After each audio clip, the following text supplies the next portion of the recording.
একটি শিক্ষণীয় সুন্দর গল্প। একদিন এক রাজামশাই স্বপ্ন দেখলেন তার সব দাঁত পড়ে গেছে। তিনি খুব চিন্তিত হয়ে এক জ্যোতিষীকে ডেকে পাঠালেন এবং স্বপ্নের কথা বিস্তারিতভাবে বললেন। প্রথম জ্যোতিষীটি স্বপ্নের ব্যাখ্যা করে বললেন, মহারাজ, এই স্বপ্নের অর্থ হলো আপনার চোখের সামনেই আপনার পরিবারের সকল প্রিয়জন মারা যাবে, আপনি একা বেঁচে থাকবেন। এই কথা শুনে রাজা ভীষণ রেগে গেলেন।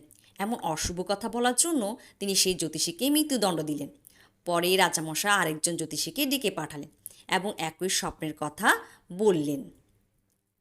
দ্বিতীয় জ্যোতিষীটি মনোযোগ দিয়ে স্বপ্ন শুনে মৃদু হেসে বললেন, মহারাজ, আপনার আয়ু আপনার পরিবারের সকল সদস্যের চেয়ে দীর্ঘ হবে, আপনি দীর্ঘদিন সুস্থভাবে রাজত্ব করবেন। রাজা খুব খুশি হলেন এবং আনন্দের সঙ্গে সেই জ্যোতিষীকে পুরস্কৃত করলেন। দুই জ্যোতিষী একই অর্থ বললেও পার্থক্য ছিল কেবল কথা বলার ধরনে। একজন পেল মৃত্যুদণ্ড আর অন্যজন পেল পুরস্কার।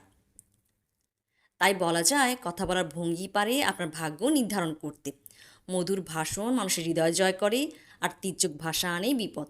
সুন্দরভাবে কথা বলা শুধু সৌজন্যের পরিচয় নয়, এটা এক বিশেষ গুণ। গল্পটি ভালো লাগলে একটা লাইক দিবেন, শেয়ার করবেন, আর এমন শিক্ষণীয় সুন্দর গল্পগুলো শুনতে চ্যানেলটি সাবস্ক্রাইব করে পাশে থাকবেন।